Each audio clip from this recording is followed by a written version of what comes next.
ವೇದಿಕೆ ಮೇಲೆ ಇರ್ತಕ್ಕಂಥ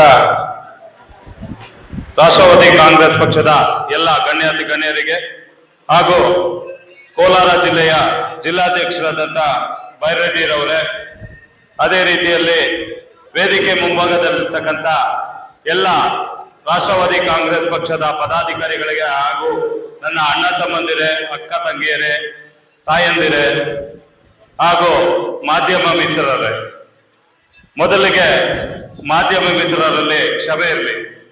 ಯಾಕೆ ಅಂದ್ರೆ ಕಾರ್ಯಕ್ರಮ ತುಂಬಾ ತಡವಾಯಿತು. ಯಾಕೆಂದ್ರೆ ಇದು ಹೊಸದಾಗಿ ಆಯೋಜನೆ ಮಾಡಿದಂತ ಕಾರ್ಯಕ್ರಮ, ದಯವಿಟ್ಟು ಕ್ಷಮೆ ಇರಲಿ.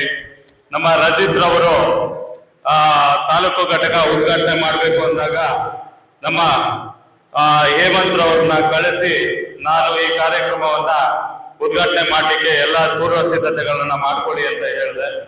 ಮೊದಲಿಗೆ ನಾನು ತಾಯಿ ಕೋಲಾರಮ್ಮನನ್ನ ಮನಸ್ಸಿನಲ್ಲಿ ಸ್ಮರಿಸುತ್ತಾ, ಹಾಗೇನೆ ಮುಳುಗಾವಗಿಲು ಆಂಜನೇಯ ಸ್ವಾಮಿಯನ್ನ ಮನಸ್ಸಿನಲ್ಲಿ ಸ್ಮರಿಸುತ್ತಾ, ಹಾಗೇನೆ ಕೊಡುಗುಮಲೆ ವಿಘ್ನೇಶ್ವರನನ್ನ ಸ್ಮರಿಸುತ್ತಾ ನನ್ನ ಎರಡು ಮಾತುಗಳನ್ನ ಆಡ್ಲಿಕ್ಕೆ ನಾನು ಇಷ್ಟಪಡ್ತೀನಿ ಸ್ನೇಹಿತರೆ. ಇವತ್ತು ಏನು ಎನ್ಸಿಪಿ ಅಂದ್ರೆ ರಾಷ್ಟ್ರವಾದಿ ಕಾಂಗ್ರೆಸ್ ಪಕ್ಷ. ರಾಷ್ಟ್ರವಾದಿ ಕಾಂಗ್ರೆಸ್ ಪಕ್ಷ ಬಹಳ ಹಳೆಯ ಪಕ್ಷವಾಗಿದ್ದು ರಾಷ್ಟ್ರೀಯ ಪಕ್ಷವಾಗಿದೆ. ನಿಮ್ಗೆಲ್ಲರಿಗೂ ಗೊತ್ತೇ ಇದೆ, ಹಲವರಿಗೆಲ್ಲ ಗೊತ್ತೇ ಇದೆ. ರಾಷ್ಟ್ರವಾದಿ ಕಾಂಗ್ರೆಸ್ ಪಕ್ಷ ಅಂದ್ರೆ ಶರದ್ ಪವಾರ್ ಅವರ ಪಕ್ಷ ಅಂತ. ಶರದ್ ಪವಾರ್ ಅವರ ಪಕ್ಷ 1999 ಜೂನು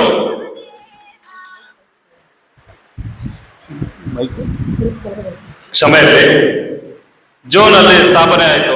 ಅದೇ ರೀತಿಯಲ್ಲಿ 1999ರಿಂದ ಶರದ್ ಪವಾರ್ ಅವರು ಈ ಒಂದು ಗಡಿಯಾರದ ಚಿಹ್ನೆಯ ರಾಷ್ಟ್ರವಾದಿ ಕಾಂಗ್ರೆಸ್ ಪಕ್ಷದ ಅವರ ನೇತೃತ್ವದಲ್ಲಿ ಬಹಳಷ್ಟು ಹೋರಾಟಗಳನ್ನ, ಬಹಳಷ್ಟು ವಿಭಿನ್ನ ರೀತಿಯ ಕಾರ್ಯಕ್ರಮಗಳನ್ನ ಕೊಡ್ತಾ ದೇಶದಲ್ಲೇ ಒಂದು ಸಂಚಲನವನ್ನ ಮೂಡಿಸಿದಂತ ಪಕ್ಷ ಅಂದ್ರೆ ಎನ್ಸಿಪಿ ಅಂತ ಹೇಳಲಿಕ್ಕೆ ಇಷ್ಟಪಡ್ತೀನಿ ಸ್ನೇಹಿತರೆ.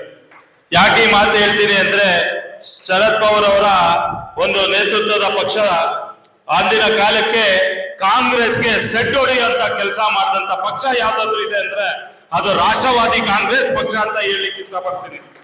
ಇವರೆಲ್ಲ ಮೂಲತಃ ಕಾಂಗ್ರೆಸ್ ನಿಂದ ಬಂದಂತ ಕಟ್ಟಾಳುಗಳೇನೆ. ಅದರಿಂದ ಅದೇ ರೀತಿಯಲ್ಲಿ 1999ರಲ್ಲಿ ಕಾಂಗ್ರೆಸ್ ಅಲ್ಲಿ ಅವರಿಗೆ ಯಾವುದೇ ಒಂದು ಸ್ಥಾನಮಾನಗಳಲ್ಲಿ ಆಗ್ಲಿ, ಯಾವುದೇ ಒಂದು ಇದ್ರಲ್ಲಾಗ್ಲಿ ಅವರಿಗೆ ಸ್ಥಾನಮಾನಗಳನ್ನ ನೀಡದೇ ಇರುವಂತ ಕಾರ್ಯಕ್ರಮದಲ್ಲಿ ಅವರು ಕಾಂಗ್ರೆಸ್ ಅನ್ನ ತೊರೆದು ಎನ್ಸಿಪಿ ಪಕ್ಷವನ್ನ ಸ್ಥಾಪನೆ ಮಾಡಿದ್ರು. ಅದೇ ರೀತಿಯಲ್ಲಿ 2023ರಲ್ಲಿ ನಮ್ಮ ರಾಷ್ಟ್ರವಾದಿ ಕಾಂಗ್ರೆಸ್ ಪಕ್ಷ 2 ಬಣಗಳಾಗಿ ವಿಂಗಡಣೆ ಆಯಿತು. 2 ಬಣಗಳಾಗಿ ವಿಂಗಡಣೆ ಆದಾಗ ನಾನು ರಾಷ್ಟ್ರವಾದಿ ಕಾಂಗ್ರೆಸ್ ಪಕ್ಷ ಶರದ್ ಪವಾರ್ ಅವರ ಪಕ್ಷದಲ್ಲಿ ನಾನು ರಾಜ್ಯ ಉಪಾಧ್ಯಕ್ಷನಾಗಿ ಕೆಲಸ ಮಾಡಿದ್ದೇನೆ. ರಾಜ್ಯ ಉಪಾಧ್ಯಕ್ಷನಾಗಿ ಕೆಲಸ ಮಾಡ್ತಾ ಇರ್ಬೇಕಾದ್ರೆ 2023 ಜೂನ್ ತಿಂಗಳಲ್ಲಿ ವಿಭಜನೆ ಆಗುತ್ತೆ. ವಿಭಜನೆ ಆದಂತ ಸಂದರ್ಭದಲ್ಲಿ ನನ್ನನ್ನ ರಾಜ್ಯಾಧ್ಯಕ್ಷರಾಗಿ ನೇಮಕ ಮಾಡ್ತಾರೆ ಸ್ನೇಹಿತರೆ. ರಾಜ್ಯಾಧ್ಯಕ್ಷರಾಗಿ ನೇಮಕ ಆದ ಮೊದಲನೇ ಕಾರ್ಯಕ್ರಮ ನಾನು ಕೋಲಾರಲ್ಲೇ ಕೊಟ್ಟಿದ್ದೀನಿ. ಯಾಕೆ ಈ ಮಾತು ಹೇಳ್ತೀನಿ ಅಂದ್ರೆ, ಕೋಲಾರ ನಮಗೆ ದೇವಮೂಲ ಇದ್ದಂಗೆ. ಎಲ್ಲರೂ ಹೇಳ್ತಾ ಇದ್ರು ಕೋಲಾರ ಜಿಲ್ಲೆ ದೇವಮೂಲನೆ. ಖಂಡಿತವಾಗಿ ಹೇಳ್ತೀನಿ, ದೇವಮೂಲೆಯಲ್ಲಿ ನಾನು ಸ್ಥಾಪನೆ ಮಾಡಿ ಇವತ್ತು ರಾಜ್ಯದ ಹಲವು ಜಿಲ್ಲೆಗಳನ್ನ ನಾನು ಸ್ಥಾಪನೆ ಮಾಡ್ಕೊಂಡು ಬಂದಿದ್ದೀನಿ. ಯಾಕೆ ಈ ಮಾತು ಹೇಳ್ತೀನಿ ಅಂದ್ರೆ, ಯಾವುದೇ ಒಬ್ಬ ರಾಜಕೀಯ ಪಕ್ಷಗಳಾಗಿರ್ಬೋದು, ಯಾವುದೇ ಸಚಿವರಾಗಿರ್ಬೋದು, ಯಾವುದೇ MLAಗಳಾಗಿರ್ಬೋದು, ಮೊಟ್ಟ ಮೊದಲನಿಗೆ ನಮ್ಮ ಕೋಲಾರ ಜಿಲ್ಲೆಗೆ ಬಂದು ನಮ್ಮ ಕೂಡುಮಲೆ ವಿಘ್ನೇಶ್ವರನ ಸ್ಮರಿಸುತ್ತಾನೆ ಅವರು ವಿಧಾನಸೌಧ ಮೆಟ್ಲಿಕ್ತಾರೆ. ಮುಂದಿನ ದಿನಗಳಲ್ಲಿ ಆ ಒಂದು ಚಾನ್ಸ್ ನನಗೂ ಕೂಡ ಸಿಗುತ್ತೆ ಅಂತ ನಾನು ತಂದೆಯಲ್ಲಿ ಕೇಳ್ಕೊಂತ, ಹಾಗೇನೆ ನಮ್ಮ ಇವತ್ತು ಏನು ನಮ್ಮ ಮುಳಬಾಗಿಲು ತಾಲೂಕು ಉದ್ಘಾಟನಾ ಕಾರ್ಯಕ್ರಮಕ್ಕೆ ನಮ್ಮ ರಂಜಿತ್ ರವರು ಆಯೋಜನೆ ಮಾಡಿರ್ತಕ್ಕಂಥ ಕಾರ್ಯಕ್ರಮಕ್ಕೆ ನಾನು ಬಂದಿರ್ತಕ್ಕಂಥದ್ದು ನನಗೆ ತುಂಬಾ ಹೃದಯದ ಸಂತೋಷ ಆಗ್ತಾ ಇದೆ ಸ್ನೇಹಿತರೆ. ಅದೇ ರೀತಿಯಲ್ಲಿ ನಮ್ಮ ಹೇಮಂತ್ ರವರು ಹೇಮಂತ್ ರವರು ಸುಮಾರು ವರ್ಷಗಳಿಂದ ನನ್ನ ಜೊತೆ ನಾನು ರಕ್ಷಣಾ ವೇದಿಕೆಯಲ್ಲಿದ್ದೆ. ಕರವೇ ಯುವ ಸೇನೆಯಲ್ಲಿ ಅವ್ರನ್ನ ತಾಲೂಕು ಅಧ್ಯಕ್ಷರಾಗಿ ಮಾಡಿದ್ದೆ.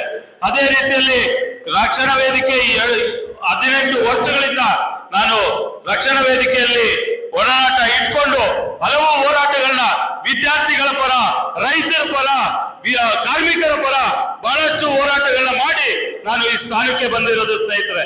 ಇವತ್ತಿಗೂ ಅಷ್ಟೇನೆ ರಾಜಕೀಯವಾಗಿ ಎಷ್ಟೋ ಜನ ಕುಂದಿತರಾಗಿದ್ದಾರೆ. ನಮ್ಮಲ್ಲೇ ಬಹಳಷ್ಟು ನಾಯಕರು ಇವತ್ತು ಮೂಲೆ ಗುಂಪಾಗಿ ಮನೆ ಸೇರಿದ್ದಾರೆ. ಆ ರೀತಿ ಆಗ್ಬಾರ್ದು. ನಾವು ಇವತ್ತು ನೋಡ್ತಾ ಇರ್ಬೋದು ಜೆಸಿಬಿ ಪಕ್ಷ ಅಂತ ಕರೀತಾರೆ. ಜನತಾ ದಳ, ಬಿಜೆಪಿ, ಕಾಂಗ್ರೆಸ್ ಅಂತ ಈ 3 ಪಕ್ಷಗಳ ಒಂದು ದೌರ್ಬಲ್ಯ ಯಾವ ತರ ಇದೆ ಅಂದ್ರೆ, ಒಳ್ಳೆ ನಾಯಕರನ್ನ, ಒಳ್ಳೆ ವಿದ್ಯಾರ್ಥಿಗಳನ್ನ, ಒಳ್ಳೆ ಕಾರ್ಮಿಕರುಗಳನ್ನ ಯಾರು ಗುರುತಿಸ್ತಾ ಇಲ್ಲ. ಇವತ್ತು ನೋಡ್ಬೋದು ಕೋಲಾರ ಜಿಲ್ಲೆಯಲ್ಲಿ ಬಹಳಷ್ಟು ಬರಪೀಡಿತ ಪ್ರದೇಶ ಇದು ಅಲ್ವಾ? ಬರಪೀಡಿತ ಪ್ರದೇಶನ ಅಲ್ವಾ? ಇವತ್ತು ತುತ್ತು ನೀರಿಗೆ ಹಾಗೆ ತುತ್ತು ಅನ್ನಕ್ಕೆ ಬಹಳಷ್ಟು ಜನ ರೈತರು ಕಷ್ಟ ಪಡ್ತಾ ಇದ್ದಾರೆ. ಕಾರ್ಮಿಕರು ಪಾಪ ರೈತರು ಒಂದೊತ್ತು ಕೂಲಿ ಮಾಡಿ ಒಂದೊತ್ತು ಜೀವನ ನಡೆಸೋದಕ್ಕೆ ತುಂಬಾ ಕಷ್ಟ ಇದೆ. ಇಲ್ಲಿ ನಿರುದ್ಯೋಗದ ಕೊರತೆ ಇದೆ. ಕರೆಕ್ಟ್ ಇಲ್ವಾ ಮಾಧ್ಯಮ ಮಿತ್ರರೇ? ಇಲ್ಲಿ ನಿರುದ್ಯೋಗ ತಾಂಡವ ಆಡ್ತಾ ಇದೆ. ಈ ನಿರುದ್ಯೋಗನ ನಿರ್ಮೂಲನೆ ಮಾಡೋದಕ್ಕೋಸ್ಕರ ನಮ್ಮ ಎನ್ಸಿಪಿ ಪಕ್ಷವನ್ನ ಬಲಿಷ್ಠವಾಗಿ ಮಾಡ್ಬೇಕು ಅಂತ ಈ ಭಾಗದಲ್ಲಿ ನನ್ನ ಏನು ತಾಲೂಕು ಅಧ್ಯಕ್ಷರಾದಂತ ರಂಜಿತ್ ಅವರಾಗಿರ್ಬೋದು, ನಮ್ಮ ಜಿಲ್ಲಾಧ್ಯಕ್ಷರಾದಂತ ಟಿ ಬೈರೇಟಿ ಅವ್ರನ್ನ, ಹಾಗೇನೆ ಹೇಮಂತ್ ಅವ್ರನ್ನ, ಈಗ ಇಲ್ಲಿರ್ತಕ್ಕಂಥ ಎಲ್ಲ ಕಾರ್ಯಕರ್ತರ ಬಂಧುಗಳಿಗೂ ಒಬ್ಬೊಬ್ಬ ಕಾರ್ಯಕರ್ತರು ಕೂಡ ಎನ್ಸಿಪಿಯ ಒಬ್ಬೊಬ್ಬ ಕಾರ್ಯಕರ್ತರು ಕೂಡ 100 ಜನಕ್ಕೆ ಸಮಾನ. ಈ ಸಂದರ್ಭದಲ್ಲಿ ಹೇಳಲಿಕ್ಕೆ ಇಷ್ಟಪಡ್ತೀನಿ. ಜೈ ಹಿಂದ್, ಜೈ ಕರ್ನಾಟಕ ಮಾತೆ, ಜೈ ರಾಷ್ಟ್ರವಾದಿ ಕಾಂಗ್ರೆಸ್ ಪಕ್ಷ, ಜೈ ಕೋಲಾರಮ್ಮ.